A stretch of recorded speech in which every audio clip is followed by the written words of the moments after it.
Boa noite. Vamos entrando. Daqui a pouco o professor Douglas Gomes vai entrar ao vivo. Boa noite. Vamos chegando. Vamos hoje ter nossa live sobre vivências LGBTQ+PIA. Vamos chegando, gente. Enquanto vocês vão chegando, daqui a pouco o professor Douglas Gomes vai entrar, nosso palestrante de hoje. Vai ser super legal esse bate-papo. População e vivências LGBTQIAP+. Vai ser super legal. Fiquem com a gente, que vai ser muito bacana. Vamos aguardando um momento até o professor Douglas Gomes entrar. Oi, Isis, boa noite. A gente está aguardando o professor Douglas Gomes entrar. Hoje o tema é população LGBTQIAP+. Oi, Estúdio Ceso, tudo bem? Estamos aguardando o professor Douglas Gomes entrar. Hoje o tema é população e vivências LGBTQIAP+. Oi, Marlene, bem-vinda. Estamos aguardando o professor Douglas Gomes entrar. Ele está finalizando uma aula, dentro de alguns instantes ele está entrando aqui com a gente.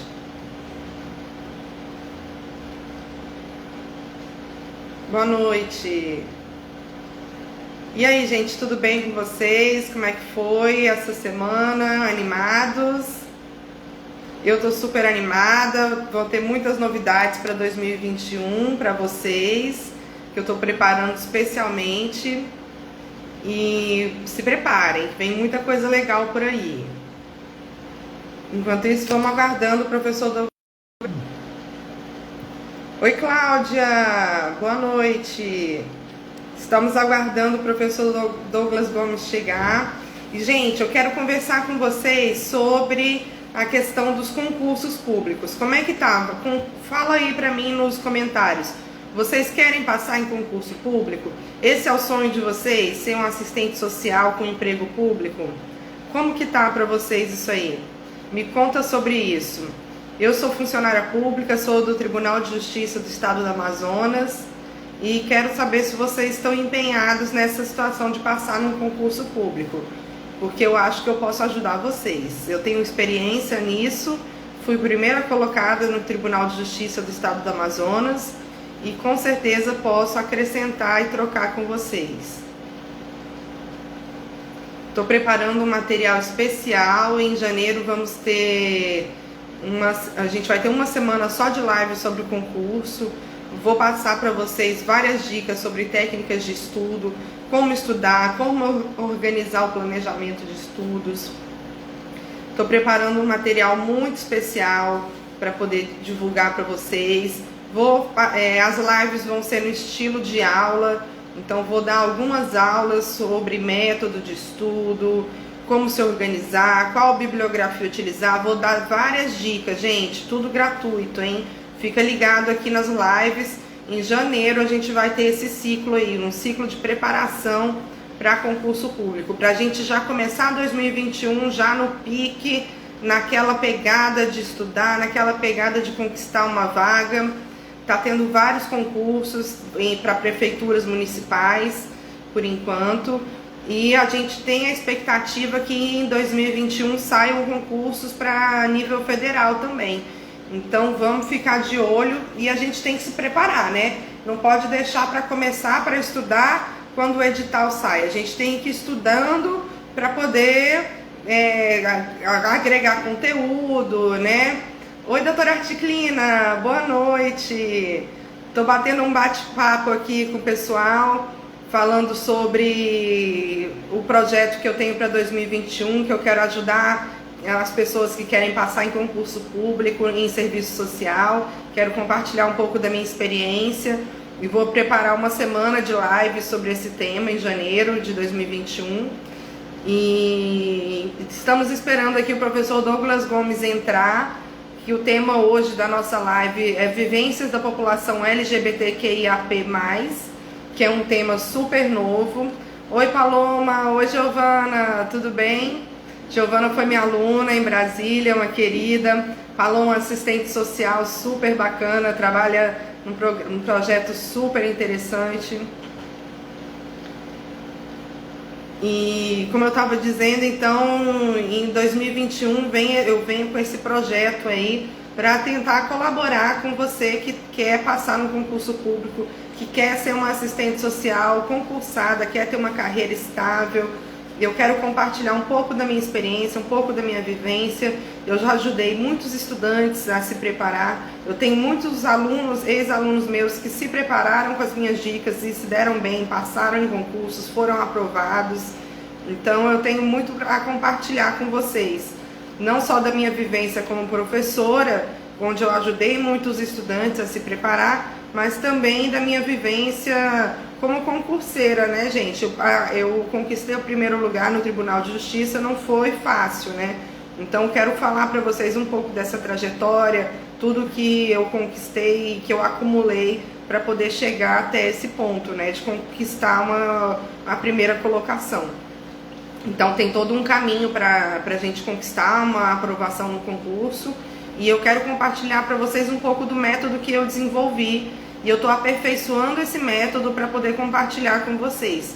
É um método a partir das minhas vivências como concurseira e como professora em serviço social. Oi, Lívia, querida, tudo bem? O professor Douglas Gomes já está entrando, gente, ele já me mandou mensagem aqui, já apareceu a notificação, tá? Ele estava terminando uma aula e já está conectando aqui com a gente. Oi, Verlândia, tudo bem? Boa noite. Mas fala aqui pra mim nos comentários, gente, quem mais quer passar no concurso público? Quem mais tem esse sonho de conseguir uma carreira pública? Conta pra mim. E se não é esse o seu sonho de concurso, qual é o seu sonho? Conta pra mim. Eu quero saber qual é a sua aspiração profissional. Onde você quer chegar como assistente social? Qual é o seu sonho? Me conta que eu tô curiosa. Oi, Dalila, bem-vinda. Estamos aguardando aqui o professor Douglas Gomes entrar, ele já está se conectando com a gente. A live hoje é sobre população LGBTQIAP+. A gente vai entender o que é essa sigla. Eu já fiz umas postagens essa semana com conteúdo sobre isso, o que significa essa sigla, o que significa orientação sexual, o que significa identidade de gênero. Então, essa semana eu enchi de conteúdos o feed sobre essa temática da população LGBTQIAP+. Então, assim, essa temática voltada para a discussão da questão de gênero e os diversos papéis. Oi, Manu, boa noite, que legal você aqui. Tô falando pro pessoal, Manu, que a gente está aguardando o professor Douglas Gomes entrar, ele daqui a pouco está entrando. Ele estava terminando uma aula, já está entrando com a gente. E hoje o bate-papo vai ser muito legal sobre população LGBTQIAP+. E eu estava falando que essa semana eu enchi o feed com conteúdo, né, nessa temática. Então eu trabalhei toda a sigla, né, o que significa cada letra, né. E hoje na live a gente vai trabalhar isso mais a fundo um pouco e falar um pouco sobre as vivências dessa população, né? Que é uma população que sofre muito preconceito, sofre muitos tipos de exclusão diferentes. Então, a gente precisa debater, a gente precisa discutir, precisa dar visibilidade para essa população e para essa questão, que não é fácil, né, gente? A gente viver num país homofóbico. O Brasil é um dos países mais homofóbicos do mundo, é um dos países onde mais se mata a população LGBT do mundo. Então, o nível de tolerância à diversidade sexual no Brasil é bem baixo e a gente precisa debater sobre isso. E não tem como ser assistente social e não debater sobre essas questões. A gente, como assistente social, tem que entender sobre diversidade sexual, tem que entender sobre questão de gênero e tem que entender a diversidade, o que significa os diferentes papéis, as diferentes identidades de gênero, o que essa população está requerendo, o que essa população está pedindo de direitos, de reconhecimento. A gente tem que entender essa jornada, essa luta histórica que eles vêm travando aí na sociedade, né?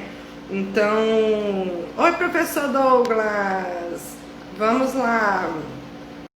Professor Douglas entrou. Estamos aqui conectando. Oi, professora Aline, querida. Oi, gente, Oi, tudo bom? Fábio, como vai, meu bem? Tá bem? noite. Boa Professora Aline, noite. querida, está aqui com a gente também, nossa Aline querida maravilhosa. amiga. A só arrasa, só, vários conteúdos, ela é Maravilhosa. demais. Cada dia fala de um assunto em serviço social, não sei como é que ela consegue. Não, Ela isso é porque eu demais. tava, eu tava fazendo FHTM antes dela agora, né? Ela tava, aliás, depois dela. Aham. Ela tava em FHTM, Gênesis, eu fui pro movimento de conceituação, agora já tá discutindo LGBT. Acompanhar ali não é fácil, não. É assim, vai assim, né? Troca Sim, rapidamente, né? sim, sim. Ai, Douglas, estou muito feliz de É estar essa isso, eu que noite aqui com agradeço. você. É um grande prazer a gente fazer esse debate. Acho que é um debate tão necessário no serviço social. Eu estava aqui falando antes de você entrar que como que esse debate é tão fundamental para o assistente social, que o assistente social tem que entender sobre diversidade sexual, tem que entender sobre identidade de gênero, tem que entender sobre orientação sexual. Isso é pré-requisito para ser assistente social hoje. Se Sim, a gente quer, de fato, ter uma prática não discriminatória, uma prática profissional emancipatória, uma prática profissional revolucionária, como disse a professora Yamamoto, professora Boschetti, a gente tem que, de fato, entender sobre diversidade sexual. Então, está na agenda dos assistentes sociais hoje e a gente tem que debater, né? A gente tem que dar sim. visibilidade para esse tema, né?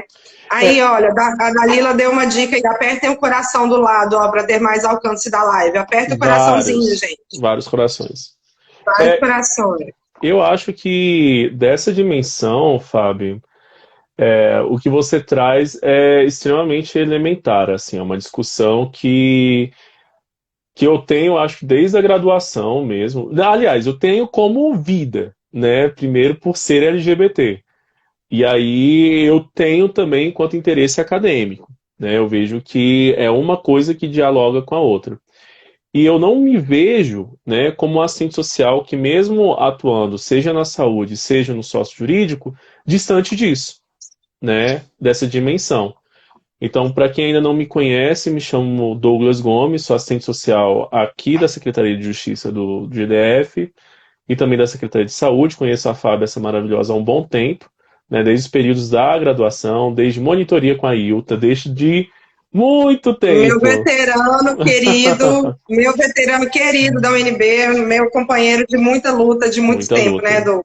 Sim, e eu vejo, Fábio, que é bacana quando você possibilita, né?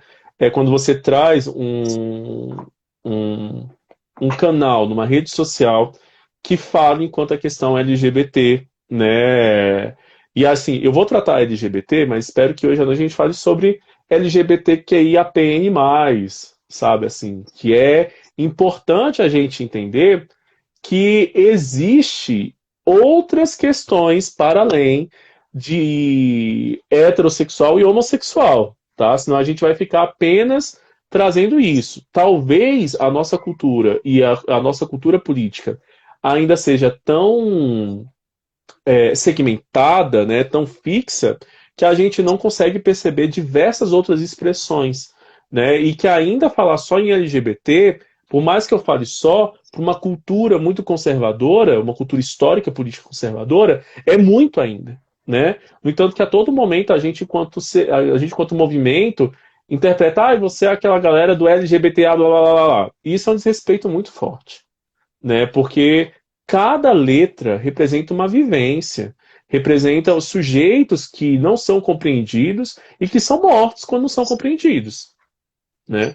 E isso tem muito a ver com a nossa discussão de serviço social, por sermos, sim, uma profissão interventiva, uma profissão crítica, que dá para a gente trazer análises, né, críticas a respeito de que tipo de história nacional desencadeou hoje o preconceito e a discriminação contra diversos segmentos, e hoje, especialmente, sobre aquele segmento que a gente está falando de LGBT. Muito legal, Douglas. Acho que é um debate fundamental e a gente tem que dar essa visibilidade. Eu fiz um post essa semana no feed que eu trabalho a temática durante toda a semana, né? Os principais Maravilhoso. conceitos. Tudo muito voltado para concurso, assim, os principais conceitos chaves que estão ali naquela temática, né? Essa coisa de Instagram é tudo muito rápido, né? Então, posts também, assim, mais rápidos, né? Aham, sim. E com um conteúdo muito sintetizado, né? E é claro que a discussão vai muito além, né? Só para dar uma ideia ali para as pessoas, despertar a curiosidade. Com certeza. Eu vejo, Fábio, assim, uma questão que.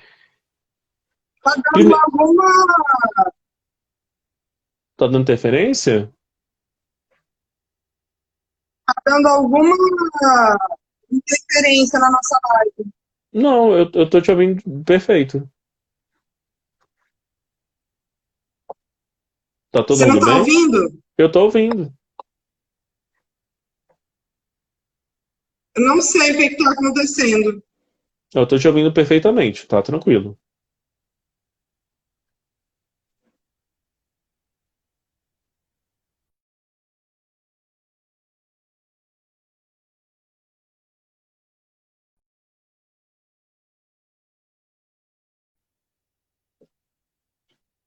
Vamos Tá, ver. tá Será que a gente voltou perfeito. ao normal? Eu tô te vendo Pronto. perfeitamente bem. Tá. Não, é que entrou uma interferência num áudio aqui que eu não estava entendendo. Pronto. Tudo bem. Beleza. Foi só para mim aqui, tá? Todo mundo falando que tá normal. Foi só para mim. Achei até que tinha sido alguém que tinha entrado na live para zoar a gente. Mas, enfim, vamos retomar aí. Vamos retomar. Eu vou querer. Primeiro, porque eu acho bacana, Fábio, se a gente entender, fazendo alguns recortes necessários, né? Uma vez que a gente está, sim, falando de um conteúdo, né? Eu sou preparador para concurso, residência, e é fato que às vezes pode cair isso com conhecimento específico de uma prova. Só que eu acho que essa dimensão LGBT a gente poderia trazer uma dimensão de formação, tá? Uma formação por quê? Porque a gente vai se deparar com a questão LGBT, com a questão LGBT a todo momento em nossas vidas, seja profissional ou não, tá? A gente precisa analisar que o Brasil ele tem toda uma estrutura, né, de ser pensado enquanto uma égide colonialista e, principalmente, de uma religiosidade conservadora, né, cristã, muito pesada. E o que é que isso acontece? Né? Por que a gente precisa falar desse contexto para também entender o contemporâneo? Porque é a partir deste momento onde a gente coloca muito certo e errado sobre vivências, sobre corpos e sobre pessoas.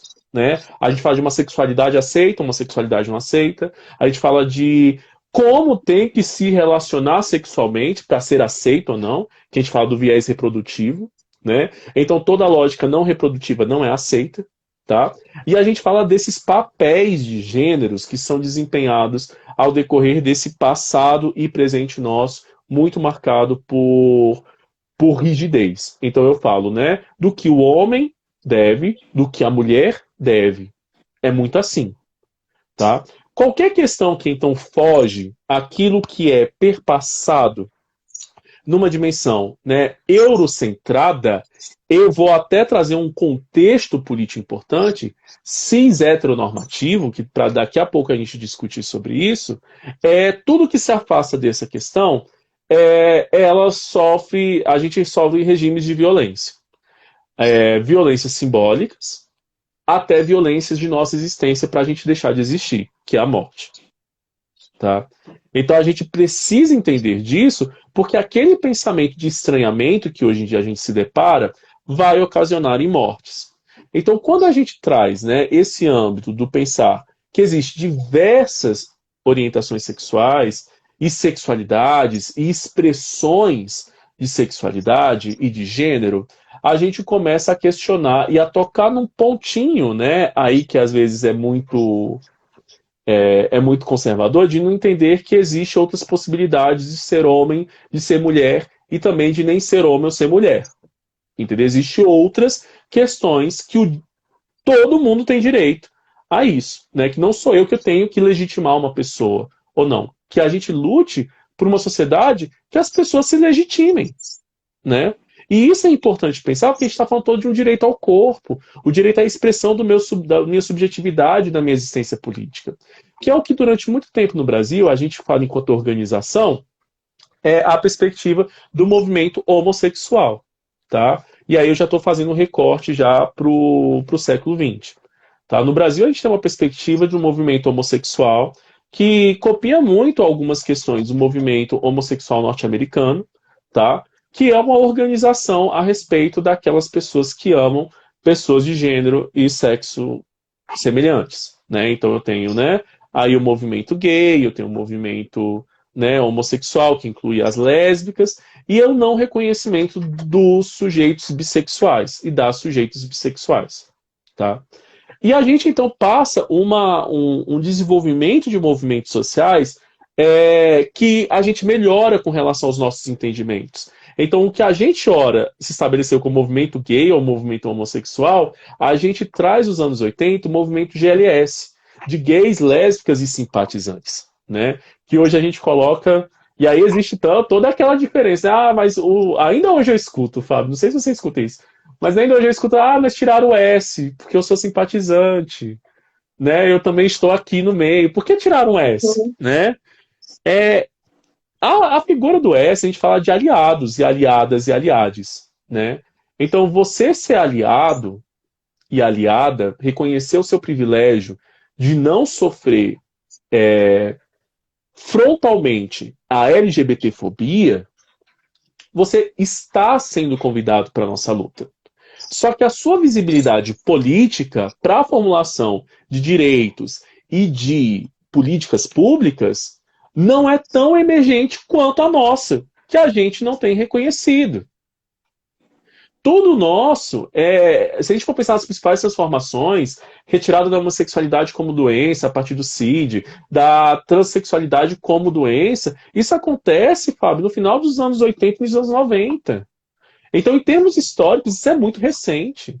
Ontem eu estava numa live com a... Foi ontem. Ontem eu estava numa live com a Raíssa, e que ela coloca, né, a perspectiva da questão racial, do racismo, enquanto um crime no Brasil a partir dos anos 80, e principalmente 88, com a Constituição Federal, mas a gente teve basicamente este ano, em 2020, um reconhecimento comparado ao crime de racismo como a LGBTfobia. É o que, do tempo da graduação que eu estudava, a gente via muito esse contexto, assim, de todos os segmentos, de certa forma, foram um pouco mais contemplados, não estou falando que todos foram devidamente. Na Constituição Federal, a gente ficou para trás, e ainda é uma grande, demora para a gente tentar ter cidadania. Inclusive, no final de semana passado, eu tive que justificar por que precisa ter uma legislação específica para um cara hétero. O cara hétero se sentiu na vontade de falar, mas por que você não acha discriminatório ter uma legislação só para vocês? Final de semana passado. Sim. Um cara cis hétero. Assim, aí eu tive que discutir no patamar, né, das iniquidades, do quanto que a falta, né, de igualdade, ela ainda é uma dimensão política, né, que ainda precisa ser superada no Brasil tão desigual, né, o quanto que mesmo eu, profissional, né, que tive acesso ao nível superior, que a gente é privilegiado, Fábio, você sabe muito bem, formamos em boas universidades públicas, a gente tem, né, somos ambos servidores públicos, né, o nosso nível de privilégio em comparação à realidade brasileira, e te coloco como uma mulher cis, né, nessa perspectiva de saber que hoje o que é que acontece com o desemprego das mulheres cis, por exemplo, a gente precisa usar do nosso privilégio para trazer essas pautas que gente morre por não estar no mesmo lugar que a gente. Infelizmente. E ainda hoje eu tenho que justificar, por exemplo, por que é necessário uma legislação que proíba, né, violência contra a população LGBT. Porque, infelizmente, LGBTs ainda morrem por serem LGBTs. Tá? E isso não é um achismo, isso é dado. O Grupo Gay da Bahia tem pesquisas de 2008, 2009, que traz relatos de pessoas, né, de assassinos, que falaram, matei porque era gay. E não são são apenas mortes, são mortes muito simbólicas, né? Normalmente com requintes de crueldade, de crueldade e violência num nível assim muito desumano, né? Sim, Então, não basta só matar, tem que violentar, tem que destroçar aquela identidade, aquela humanidade, né?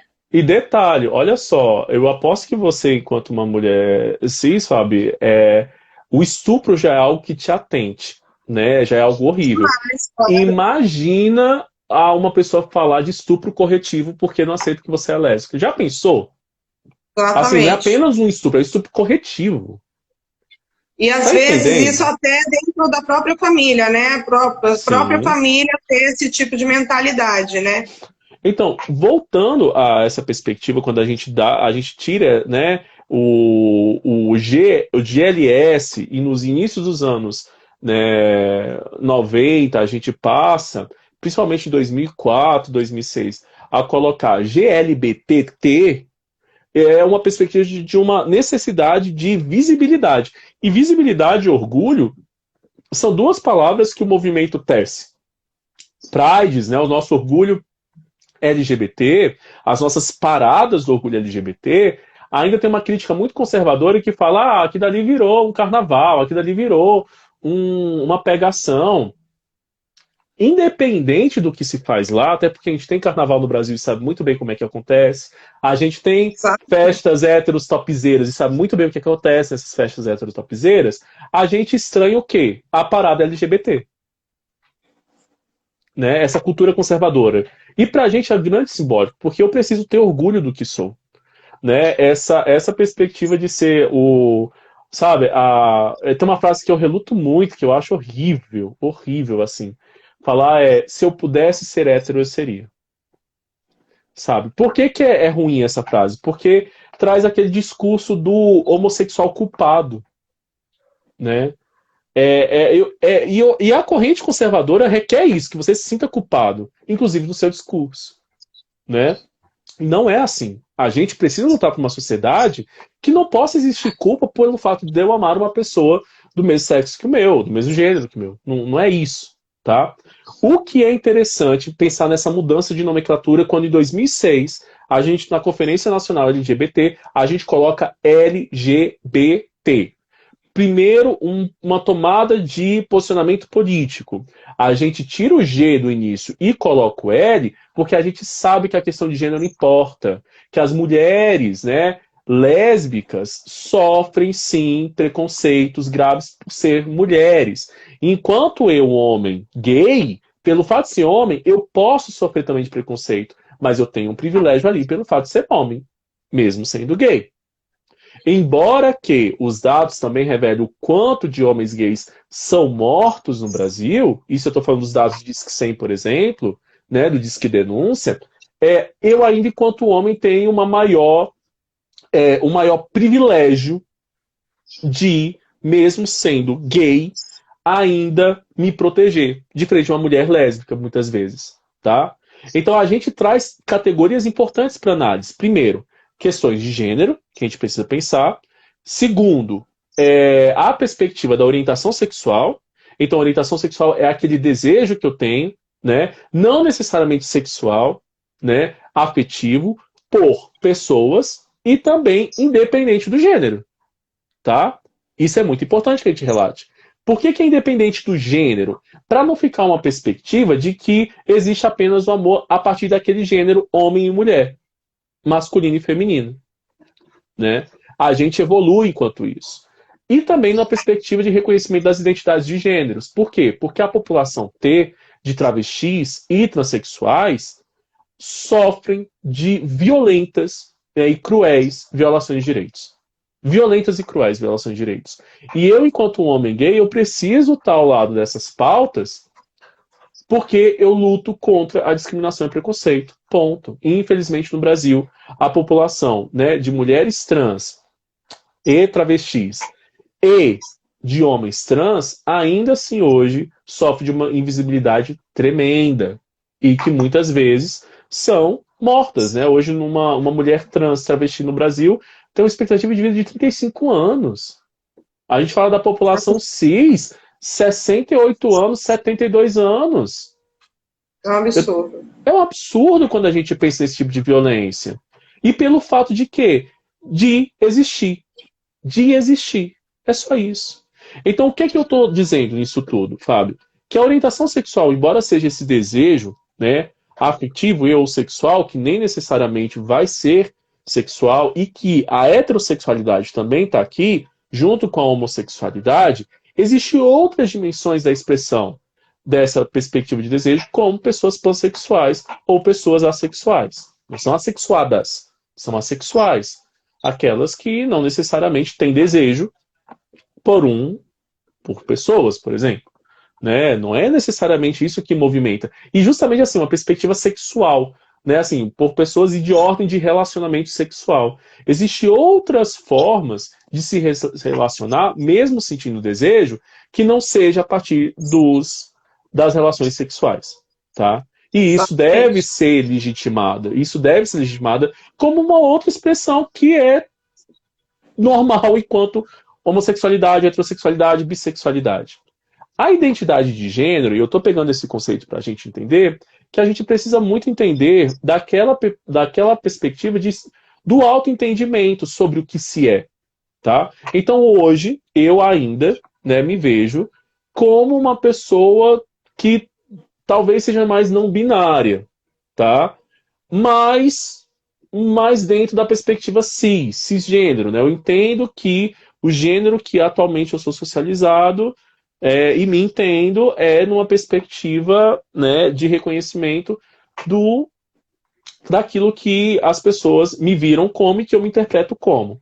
Já pessoas trans, elas precisam ter suas identidades confirmadas, né, e afirmadas e protegidas, porque as pessoas têm direito ao corpo que se deseja ter a partir daquilo que se assume ser, tá? Então, quando eu falo, né, de homens trans, mulheres trans, travestis, eu preciso muito mais respeitar a forma como ela deseja ser tratada, inclusive o nome, e aí independente, que eu já vi muita discussão transfóbica, mas já fez a retificação do nome? Só assim que eu vou te chamar pelo nome que você deseja. E não é isso. Ainda mais nós, assistentes sociais, precisamos saber daquela questão como se determina e como se deseja ser chamado. Né? Então, nome social faz parte? Faz parte. Nome civil pode ser entre as nossas preocupações, né? A forma de orientar a pessoa para como retificar o documento? Sim. Mas, principalmente antes dessa burocracia, a gente precisa acolher esse sujeito. Esse sujeito. E se reconhecer, né? Se reconhecer. Eu, enquanto homem, né, atualmente cis, gay, as outras identidades de gênero, sejam, né, pessoas trans, pessoas travestis, e não sou eu, tá, gente? Eu acho que fica um aprendizado. Não sou eu que falo se a pessoa é trans ou travesti, né? O trans e travesti não sou eu, é a pessoa. Existe muito isso assim. Isso é autodeclarado, né? Igual a questão racial. É Sim. Autodeclarado. Não é a gente que diz se a pessoa é preta ou parda. É a pessoa que se autodeclara, né? Então, Pronto. A gente tem que entender isso. Você tocou num ponto muito especial, que é a questão do nome social. E aí a gente tem que lembrar que a gente está falando para assistentes sociais, e a gente tem uma resolução do Cefes que fala exatamente sobre isso, da necessidade, mais do que a necessidade, a obrigatoriedade dos assistentes sociais respeitarem o uso do nome social por pessoas trans e independente de registro e documentação. Então, assim, a gente já tem esse compromisso ético desde o nosso Código de Ética, mas isso foi regulamentado em resolução do Conselho Federal de Serviço Social. Então, Sim. Assim, é importante a gente lembrar que isso não é uma boa vontade do assistente social, é uma obrigação. E isso é muito importante, sabe? Por quê? Porque eu já vi muitos colegas da profissão trazendo uma perspectiva bem conservadora. E aí tem toda aquela discussão com o neoconservadorismo mesmo. Tipo assim, não sei como trabalhar questões, né, de orientação sexual e identidade de gênero no meu espaço. E ponto. E fica no não sei. Não sei. Acabou. Segundo, mas eu atendi uma adolescente ou um adulto trans. Mas é o que? É travesti? É trans? E a última coisa que fez foi perguntar para a pessoa. Tipo, foi conversar Exatamente. com todo mundo, menos o mais óbvio. Pergunte. Né? Pergunte para a pessoa. Qual a sua identidade de gênero? Né? Com respeito e acolhedor. Qual a sua identidade de gênero? Ah, sou uma mulher trans. Ah, eu sou uma travesti. Ok. Ah, Exato. qual o seu nome que você deseja ser chamado ou chamada?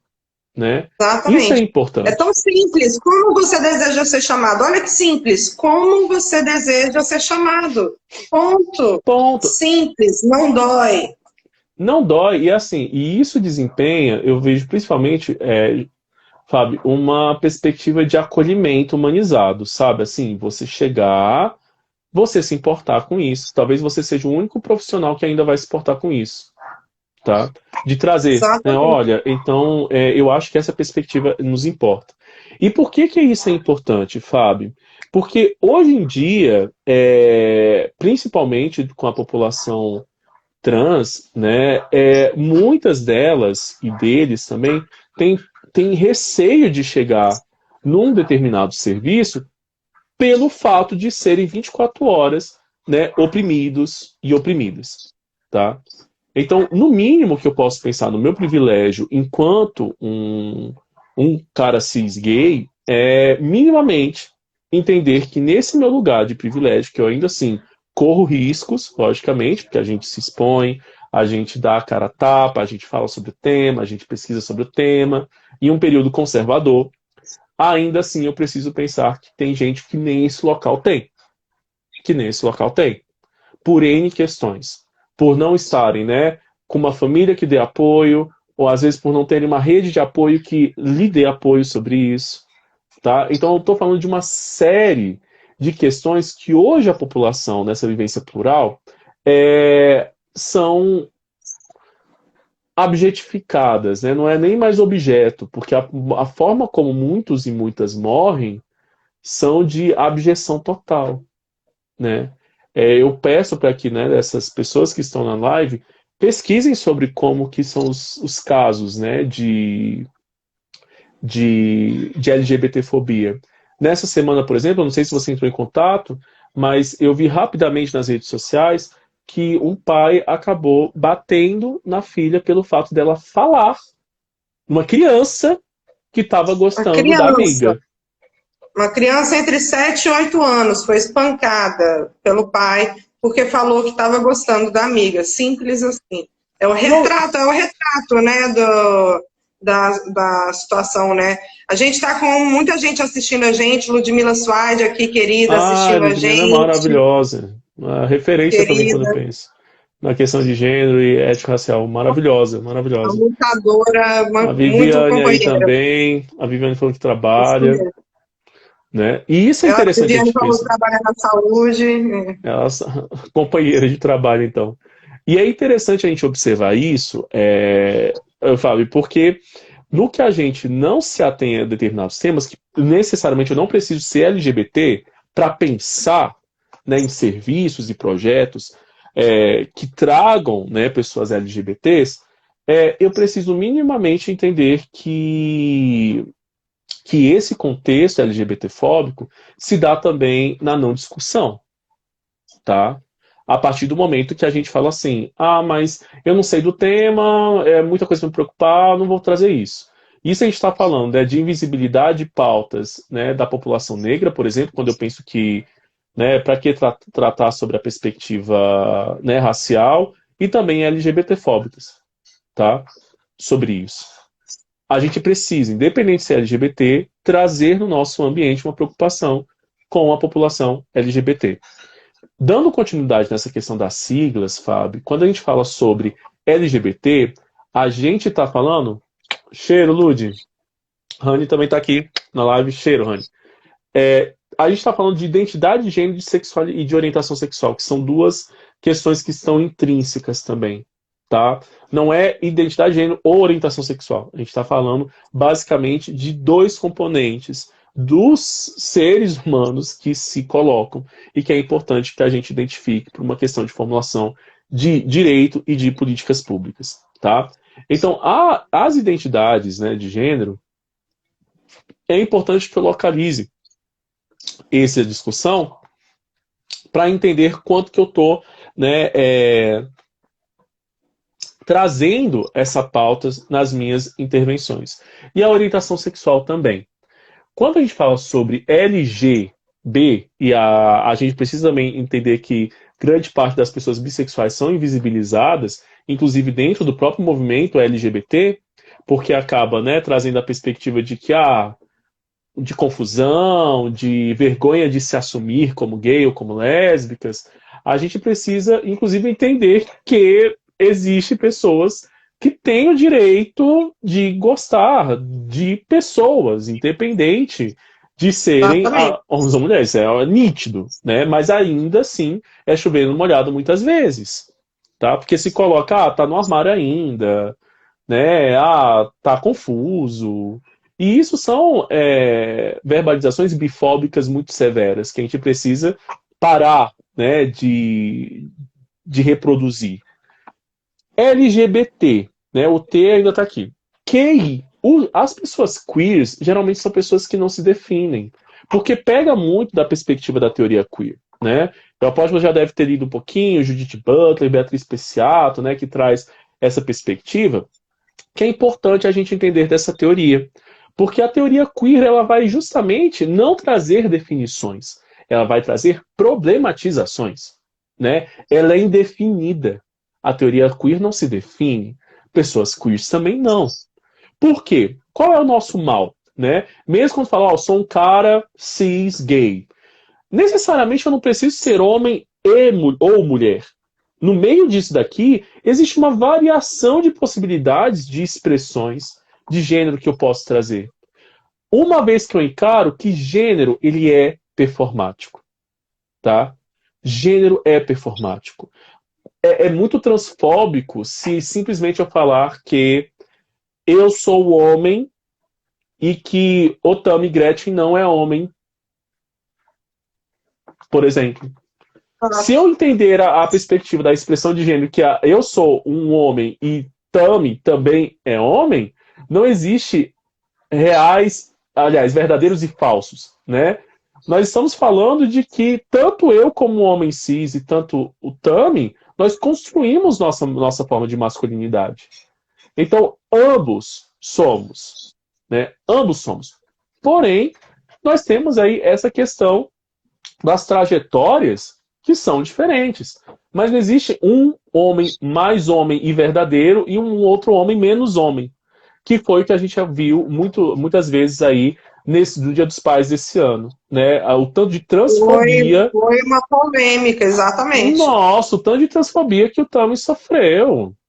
Eu fiquei assim, Exato. passado. Falei, caralho, como assim? Né?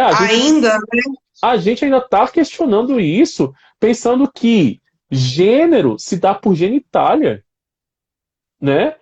E nasceu com pênis é homem, nasceu com uma vagina é mulher, né? Não, gente, quem disse? Quem foi que soltou essa regra? Quem que soltou essa regra? Essa regra ela tem um conteúdo histórico, ela tem um conteúdo normatizador e normalizador das relações sociais e afetivas muito forte. Né? E que eu não posso me atrelar apenas isso, né? Que as identidades de gênero são automaticamente construídas, seja cis ou trans, apenas uma lógica de genitália. Sabe? Às vezes eu me pego pensando isso e falo, gente, isso é bem, parece que é educação infantil, assim, né? De eu explicar o óbvio, falar, sério que tu ainda pensa isso? Sabe? Verdade. Porque você fala, gente, sério que a gente vai definir as pessoas pelo órgão sexual? Gente, teve também um caso esse ano que foi bem bizarro também, que a Xuxa lançou um livro Sim. sobre uma criança adotada por duas mães lésbicas, né? E um casal, e foi um rebuliço, porque chamaram a Xuxa de tudo, né? Lembraram do pacto com o diabo, lembraram de tudo, né? Então, assim, 2020 realmente não foi fácil, né? Que Não, ano. e detalhe, assim, eu vi a live que a Xuxa fez sobre isso e eu achei muito bacana, porque assim, Xuxa, se pudermos pensar, sei lá, em culpa gay, eu acho que eu agradeço muito a Xuxa, que me despertou a minha homossexualidade. Porque, gente, boneca da Xuxa era o arraso sempre, a bota da Xuxa perfeitamente, quem não queria? Quem não queria? O shortinho da Xuxa, querida, até hoje eu quero. aquilo dali. Mas o ser Paquita, se não é meu Todos sonho. nós queremos, né? É o sonho, é o sonho. E aí você, por exemplo, e hoje eu vejo a Xuxa como uma pessoa, né, que atravessou gerações e traz ali ainda um conteúdo político muito importante, né, enquanto um símbolo. E aí eu acho bacana. Ela reconheceu o privilégio dela, né, enquanto uma mulher cis, eu tô falando daquilo que ela se declarou, então tô reproduzindo. Branca, né, da elite também, trazendo uma pauta e ainda discutindo sobre outra atmosfera, que a gente poderia fazer uma live sobre isso, que é a infância, né? A Xuxa ainda tem isso da infância, né? E aí você percebe, por exemplo, ela trazendo uma infância, uma criança, dando, né, um cenário de uma criança dentro de uma relação afetiva lésbica, por exemplo. Né? E a Xuxa, que muita gente coloca a infância heterocentrada, né? Que eu tenho Exatamente. e traz isso. Eu vejo que em período conservador isso foi uma atitude política muito importante, né? E Muito até forte, né? mesmo uma live que ela fez, numa entrevista, aliás, que ela fez, ela falou sobre algo muito bacana. Ela falou, olha, sobre a arte drag, né? Ela falou, eu peço licença para vocês para poder experimentar a arte drag. Então, assim, eu acho bacana porque ela entendeu uma questão que envolve essa vivência plural, né? Novamente, é muito similar àquilo. Você não precisa ser LGBT para defender a perspectiva LGBT. Ela só teve respeito, porque posteriormente ela fez uma capa de uma revista performando enquanto drag, né? Enquanto uma mulher drag. Mas até nisso, que ela teria liberdade de fazer, porque o universo drag não é somente de homens gays, né? Ela pediu licença, porque ela reconheceu que ela estava falando de uma determinada ótica, tá? Enfim, nunca pensei que numa live eu falaria sobre Xuxa, mas trouxe Acho que Xuxa tinha também. falar sobre a Xuxa, né? Mas veio aí, né? Nossa, LGBT, Xuxa e serviço social, caramba, hein, Fábio? Que coisa. Que mediação, Que é? mediação foi isso, viu? Porque é justamente essa perspectiva que a gente precisa, pelo menos, entender, né? Assim, o quanto que é um impacto que até esse momento requer. Né? Eu me lembro muito o texto da Ivonete e da Elaine Bering, que elas falaram que no período, sobre análise de políticas sociais, elas falaram assim, que no período em que mais há o atentado contra direitos sociais é um período também que os movimentos sociais eles tentam se articular mais, né? E eu vejo que Exatamente. é muito simbólico a gente ter feito, né? Em 2020, período de pandemia, com o governo que a gente tem, que você elegeu, né? Aí Eu não. Tô fora, não carrego essa culpa histórica. nem eu carrego essa culpa Inclusive, histórica. fui pra rua desconstruir isso, inclusive. Então, Né? imagine, olha só, nesse governo é onde a gente teve uma aprovação de uma, né, do STF que julga a LGBTfobia como crime, tá? A gente tem pessoas públicas que não são LGBTs falando sobre a perspectiva LGBT como uma forma de aliados, né, e aliados nessa dimensão, como também nós temos aí muito uma pessoas públicas que se assumem LGBTs. Sabe, assim, é uma dimensão que eu vejo que ficou muito forte assim, em 2020, por mais que seja um ano muito horrível. Mas ainda assim nós temos uma perspectiva, né, parece que contra-hegemônica, muito bacana também, de falar assim, epa, não, calma, calma, calma, vamos fortalecer isso aqui, né? E que eu vejo que é muito positivo isso para uma agenda, né, de identificação. Né? Hoje a gente está se apegando mais naquilo que a gente conquistou. E isso é muito bacana, pensar sobre isso, né? Até mesmo a gente como profissional da área de serviço social. A gente está trazendo esse tema de uma forma melhor. Dando continuidade sobre essa dimensão LGBT ainda, queers nessa perspectiva, né, de trazer o direito a não uma definição, LGBTQI, as pessoas intersexuais tem ainda uma discussão que é ainda contra um poder médico muito forte, né? Que aí a gente pode entender como pessoas intersexuais são violadas ainda na infância, porque um saber médico que determina o órgão sexual, né, hegemônico que precisa, né, mais desenvolvido, que ainda precisa, né, ser ora, né, não retirado. E isso é uma dimensão que a gente também passou muitas vezes invisibilizatório, né? Quantas discussões a gente teve sobre a perspectiva de pessoas intersexuais? Nossa, quase nunca. Isso é uma das populações mais invisibilizadas De tudo isso que a do gente está falando. espectro, né, do universo LGBT, porque a gente nunca discute, nunca ouve falar, e simplesmente é isso que você colocou. Logo no início da infância, logo que nasce, Logo que tem um nasce. poder biomédico que vai determinar que gênero vai ser predominante, e aí tem alguma intervenção normalmente cirúrgica, inclusive, e segue-se a vida, né? Como se aquilo nunca tivesse existido. E Sim. aí? Né? Novamente, é o não reconhecimento das diversas expressões, né? Se determina que uma pessoa precisa ter um determinado, né, órgão sexual e é uma outra pessoa que entende isso, né? Não é a pessoa que opta, é uma outra pessoa que entende isso Exatamente. e já passa. E aí, o quanto que a gente precisa levantar essas pautas de pessoas intersexuais estarem trazendo, né, esse questionamento, né, contra esse poder biomédico muito elevado, tá? É um poder biomédico e familiar também muito elevado sobre uma pessoa que nasceu também, né? LGBTQIA de pessoas assexuais, que a gente já falou aqui um pouquinho, né, que não necessariamente a própria relação sexual precisa ser mantida. Então, até a definição de orientação sexual, isso muda, né? Antigamente, a gente falava que a orientação sexual era o desejo afetivo e sexual, né, por pessoas do mesmo gênero, mesmo sexo e tudo mais. E as sexuais não, elas entram numa loja de existência onde fala por que que eu preciso necessariamente, né, me relacionar sexualmente com alguém e como se a relação sexual fosse a única questão que desse prazer. E ainda se tem uma questão patologizante muito alta sobre pessoas assexuais. Fala assim, como assim? Você não sente, né, vontade de se relacionar sexualmente, por exemplo, né? Isso eu estou falando de um espectro, nem só a pessoa que mais melhor para falar sobre isso.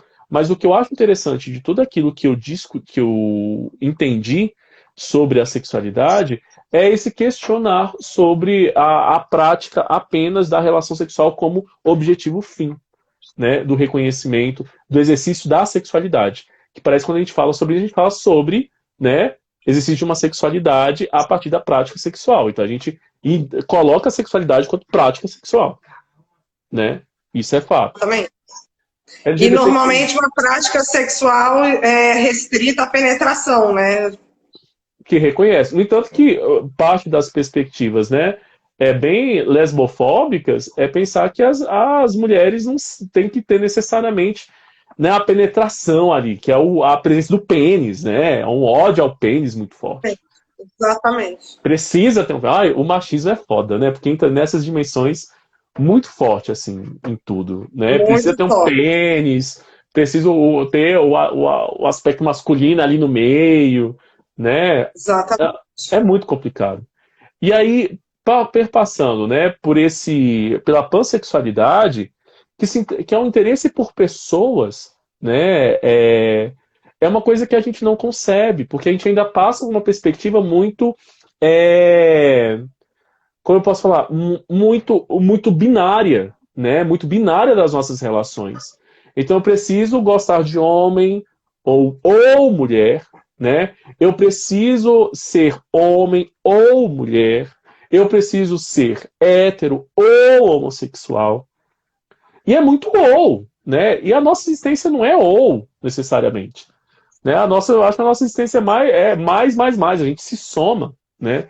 Com relação aos nossos entendimentos. E a pansexualidade é isso. Inclusive, para você ver, Reinaldo Giannichini se apresentou como um homem pansexual. Exatamente. E eu tava lendo os comentários, é impressionante a panfobia que ele sofre, assim, saca? Tipo, por isso que não faz mais novela, porque não é homem. Ai. Nesse nível, né?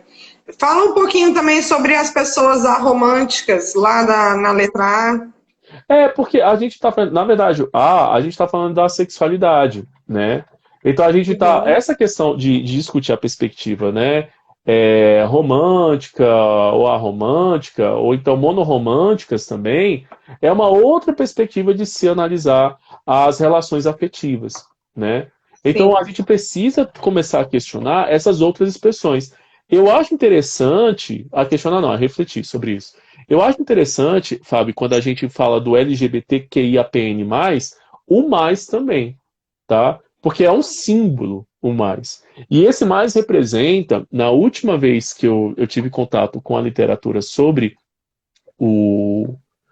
essa ordem, né, desse símbolo, representa mais de 33 expressões de gênero existentes.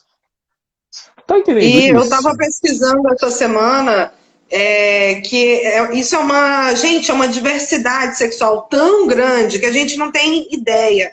Porque, assim, tem estudos sobre a diversidade sexual ao redor do mundo, então, em diversas sociedades. Então, a gente tem uma diversidade de gênero, de identidades de gênero, que existem especificamente em sociedades específicas. Então, por exemplo, tem sociedades no continente africano, tem sociedades nas Índias, que tem identidades de gênero específicas daquela sociocultura, Em comunidades daquela cultura indígenas, em que comunidades indígenas, exatamente. Então, assim, o mais acho que é uma expressão de uma cultura, né, de uma sociedade plural, de uma sociedade diversa, o que a sociedade não é essa sociedade eurocêntrica que a gente urbana, industrial, tem outras formas de sociedade também, que tem outros matizes, que tem outras questões, que tem outros papéis sociais, né? e é interessante porque, mesmo trazendo essa concepção, se a gente quiser, né, trazer ainda um elemento maior, Fábio, que a gente precisa entender, é que essa é uma visão cosmopolita também, tá? Essa nossa discussão é ainda muito centrado numa perspectiva cosmopolita, tá? Num conceito bem de urbanidade, né? Dessa perspectiva mais de megacidades, de um conhecimento acadêmico que legitima, né? Porque a gente também precisa pensar que, né, vai geralmente a gente, quanto pesquisador, que vai lá e entende, e aí legitima no palco acadêmico, né, da pesquisa. E as vivências, elas estão para além, né, dessa teoria afirmada. Né? Lógico, para eu falar até agora, tive que ler Foucault, Judith Butler, né, Simone de Beauvoir, trazer outras teóricas, Beatriz Pessiato, né, para entender isso, tudo mais. Só que mesmo assim, isso é muito limitante quando eu penso nas perspectivas das possibilidades de existências, né? Na perspectiva de possibilidade de existência, isso tem que cair por terra. Até porque, voltando para a questão da letra, quando a gente coloca LGBT, é numa perspectiva de demanda de reconhecimento jurídico importante em um Estado que precisa formular políticas públicas. Tá? É isso. Mas isso não pode, em nenhum momento, restringir as nossas vivências. Tá? Eu não preciso, por exemplo, enquanto um cara gay, falar assim, porque eu só curto caras. Não. Será se eu não posso me relacionar com mulheres e continuar a me entender como um cara gay? Porque a palavra